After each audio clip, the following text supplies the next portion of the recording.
लग्नानंतर होईलच प्रेम ही मालिका प्रेक्षकांना खूपच अशा सुंदर छान वळणावर येऊन थांबलेली आहे.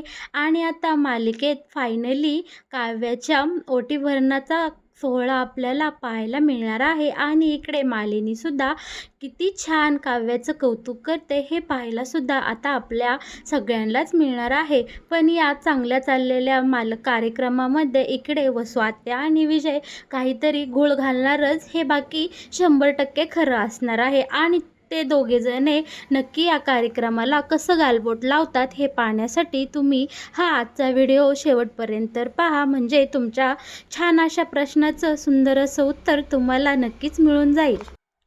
इकडे आता दोन्ही विहिणींची म्हणजे आपल्या मानिनीची आणि नंदिनीची आई शारदा ह्या दोघींची छान अशी मस्त बैठक बसते. आणि फायनली आता काव्याची चोरोटी कधी भरायची आणि कशी भरायची या सगळ्याचं प्लॅनिंग सगळ्यांचं करून झालेलं असतं. आणि आता तो दिवसही इकडे शारदाने फिक्स केलेला असतो. आणि हो प्रेक्षकांनो, आपल्या काव्याची चोरोटी ही आता देशमुखांच्या घरातच भरायची असंही आता इकडे फिक्स झालेलं असतं. आणि सगळी चोरोटी भरायचं साहित्य घेऊन आता इकडे शारदा देशमुखांच्या घरात आलेली असते. आणि दोघी विहिणी मिळून खूप छान असं नियोजनशील कार्य कसं करायचं यावर छान अशा चर्चा करत असतात. आणि त्यांना मिथूनसुद्धा खूपच अशी मदत करून मध्ये मध्ये छान असं गोष्टींचा सल्ला देत असतो. इकडे आता काव्या, पार्थ, जीवा, नंदिनी, मानिनी, शारदा आणि आपला मिथून काका हे सगळेजण काव्याची ओटी कोणत्या दिवशी भरायची आणि त्यासाठी काय डेकोरेशन करायचं, आपण कसं कसं नियोजन करायचं, कोणत्या पाहुण्यांना बोलवायचं किंवा कोणाजवळच्या व्यक्तींना यामध्ये बोलवायचं का नाही. आणि हो गुरुजींना सगळ्यात महत्त्वाचं म्हणजे आपले सगळ्यांचे लाडके बाकीच सांगणारे गुरुजी, मानिनीच्या माहेरचे गुरुजी या चोरोटीच्या कार्यक्रमाला येणार का नाही हे सुद्धा ही सगळेजण ठरवत असतात. इकडे मानिनी म्हणते आपल्या घरातलं एवढं शुभ कार्य आहे आणि माझे माहेरचे गुरुजी येणार नाही असं तर काही होऊ शकत नाही. त्यासाठी इकडे सगळ्यांनी गुरुजींना सुद्धा फोन केलेला असतो. आणि मानिनीनी काव्याची चोरोटी भरण्याचं सगळ्या प्रसंगाचे वर्णन गुरुजींना करून सांगितलेले असते. आणि तुम्ही किती वाजता येसान, कधी येसान, आणि गुरुजींकडून छान असा काव्याच्या चोरोटीचा मुहूर्त इकडे आता मानिनीनी काढून घेतलेला असतो. आणि त्यासाठी जीवा, पार्थ यांनी सुद्धा ऑफिसमध्ये अशी सुट्टी टाकलेली असते. कारण इकडे आता देशमुखांच्या घरात खूपच असा सुंदर आणि सगळ्यांना हवासा असणारा कार्यक्रम होणार असतो. आणि इकडे विक्रमलाही मानिनी फोन करून सांगते की आपल्या काव्याची चोरोटी कधी भरायची आहे हे सगळं आता आम्ही फिक्स केलं आहे. निदान चोरोटीच्या दिवशी तरी तुम्ही घरी येसान का हे तरी आम्हाला फिक्स सांगा, म्हणजे आम्ही सुद्धा इकडे बाळाचे आजोबा येणार म्हणून सगळेजण जरा आनंदात राहू आणि इकडे जरा गंमत मज्जा गोष्टी करू. काही नियोजन असेल तर त्यासुद्धा तुमचा कसा सहभाग करून घ्यायचा हे आम्ही इकडं ठरवून घेऊ. आणि इकडे मानिनी तिच्या लाडक्या विकीसोबत छान छान अशा गप्पा मारते. आणि मग काय बरं का आता मैत्रिणींनो, इकडे फायनली काव्याच्या चोरोटी भरण्याचा आता तो सुंदर असा दिवस उजडलेला असतो. आणि इकडे आता मानिनी तर खूपच उत्साहात असते, कारण आज फायनली तिच्या आवडतीचा असा सोहळा तिच्या डोळ्यादेखत पार पाडणार असतो. आणि शारदाही खूपच खुश असते, कारण आता तिच्या मुलीला बाळ राहून 3 महिने पूर्ण झालेले असतात. आणि संपूर्ण देशमुख कुटुंबात एकदम छान असं आनंदाचं वातावरण झालेलं असतं. पण इतक्या छान सुंदर सोहळ्यामध्ये इकडे वसू आत्याला मात्र कोणीही काडीचीही किंमत दिलेली नसते. आणि वसू आत्याला कसलंच मत विचारलं नसतं की वसू आत्याचा सल्लाही कोणी या शुभ कार्यामध्ये घेतलेला नसतो. त्याचा वसू आत्याला इकडे खूपच राग आलेला असतो. परंतु वसू आत्याच्या रागीचा भडका कसा करायचा, त्या आगीत तेल कसं ओतायचं याचं पुरेपूर काम हा विजय मात्र इकडे करत असतो. आता विजय वसू आत्याला छान लिंबू सरबत बनवतो. दोघेही किचनमध्ये उभे असतात. आणि इकडे आता विजय वसू आत्याचं कान भरत असतो की काय मग सासूबाई, एवढ्या मोठ्या बंगल्याच्या मालकीनबाई तुम्ही, या घरामध्ये तुमचा बरोबरीचा वाटा आहे आणि इकडे तुम्हाला तर या सगळ्यांनी काडीचीही किंमत दिली नाही. तुमचं मत साधं विचारातही घेतलं नाही की आम्ही या काव्याची चोरवटी तुमच्या घरामध्ये करू किंवा नको. तुम्ही तर या घराच्या अर्ध्या मालकीण आहात ना, तरीसुद्धा तुम्हाला ही लोकं काहीच किंमत देत नाही. सरळ तुम्हाला कानाडोळा करतात आणि इकडे बघा किती मजेमध्ये सगळ्यांची प्लॅनिंग चालली आहे आणि बघता बघता सगळ्यांचं नियोजनही पूर्ण झालं की चोरोटीसाठी काय करायचं, कसं करायचं. आणि इकडे साधं तुम्हाला कुणी विचारलं सुद्धा नाही. इकडे विजयने व स्वात्याचे चांगलेच कान भरलेले असतात आणि व स्वात्याला मात्र आता खूपच राग आलेला असतो आणि ती आता विचार करू लागते की खरंच मी ह्या पारची सख्खी मोठी आत्या असून ही सगळेजण मला काडीची किंमत देत नाही. ठीक आहे, माझ्या काही गोष्टी चुकल्या असतील, चुकल्याच आहे. म्हणून काय झालं, मी सुद्धा या घरातला एक सदस्य आहे. इतकी वर्ष झालं की मालिनी आणि माझं किती छान नातं होतं. आम्ही दोघी एकमेकींच्या किती मैत्रिणी होतो. मालिनीची 3 बाळंतपणंसुद्धा मी माझ्या या हाताने माझ्या डोळ्यादेखत केली. तिचं एवढं सगळं केलं, पण मालिनीसुद्धा मला आज एकही शब्द विचारत नाही किंवा म्हणत नाही की वसुताई तुम्हाला काय वाटतंय? आपण काव्याची चोरवटी कशी करायची, कशी नाही.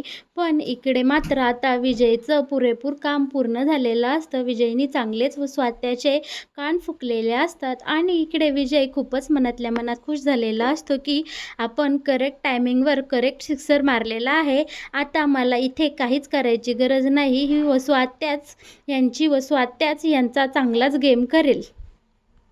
आता इकडे चोरोटीच्या कार्यक्रमासाठी आपली काव्य खूपच सुंदर अशी तयार झालेली असते आणि पार्थही इकडे छान असा तयार होऊन आलेलं असतं. कारण पार्थ आता बाबा होणार आहे. होणाऱ्या बाळाचे बाबासुद्धा इकडे खूपच छान तयार होऊन आलेले असतात आणि इकडे आता मानिनी आणि शारदा या दोघीजणीही मिळून इकडे काव्याची छान अशी दृष्ट काढतात आणि काव्याचं गोड कौतुक करायला सुरुवात करतात की काव्या बाळा केवढी सुंदर दिसतीये, किती गोड दिसतीये, वाव छान मस्त आहे आमची मुलगी. इकडे शारदाच्या तर आनंदाश्रू डोळ्यातून वाहू लागलेले असतात की ही कालपर्यंत हट्ट करणारी माझी काव्या आता आई होणार आहे आणि आता माझ्या काव्याच्या पोटात जवळजवळ 3 महिन्याचं बाळ आता तयार झालेलं आहे.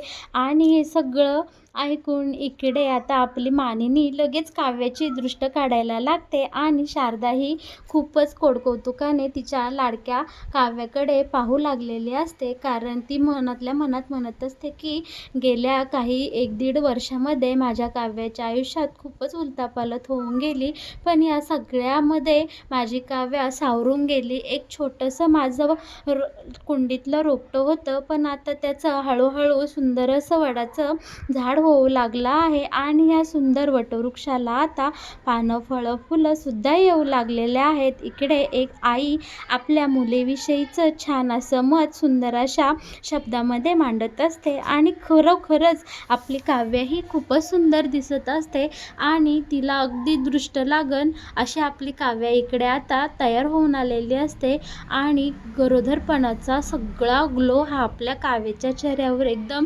ठसठसूनच उतरलेला असतो. आणि पार्थ मात्र इकडे आता काव्याकडे एकटक पाहू लागलेला असतो आणि म्हणत असतो की माझी काव्य केवढी सुंदर दिसते.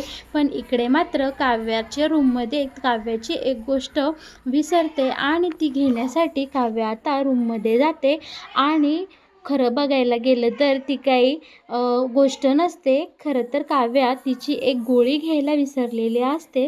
म्हणून काव्या घाईघाई रूममध्ये जाते आणि डॉक्टरांनी सांगितलेली जी गोळी काव्याला घ्यायला सांगितली होती ती काव्या तिथे जाऊन गोळी खाते.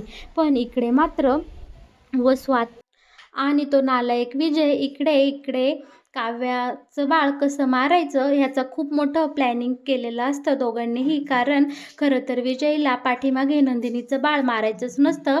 त्याला तर खरं तर ह्या काव्याचंच बाळ मारून टाकायचं आहे. पण त्या दिवशी नेमकं नंदिनीनी काव्यासारखी कपडे घातली आणि चुकून मी तिचं बाळ या जगातून नाहीसं केलं, म्हणजेच या जगातून मी घालवलं आहे असं इकडे विजय आता त्याच्या पापाचा सगळा पाडा व स्वात्याला सांगत असतो आणि म्हणत असतो की मी आता हा आजचा दिवस अजिबात वाया घालवणार नाही. आज ह्या पार्थ आणि काव्याचं बाळ या जगातून नाहीसं करणार म्हणजे करणारच. कारण मला ह्या काव्याचं बाळ आता मारूनच टाकायचं आहे. आणि इकडे वसू आत्या आणि विजय खूपच मोठं प्लॅनिंग करतात की आपण आता काव्याला असं करू, म्हणजे नक्की ती दोघं जण काय करणार आहे हे तर आपण आता पुढे पाहणारच आहोत. आणि हाच मोठा या मालिकेत येणारा सगळ्यात मोठा सुंदर असा ट्विस्ट ठरणार आहे बरं का प्रेक्षकांनो.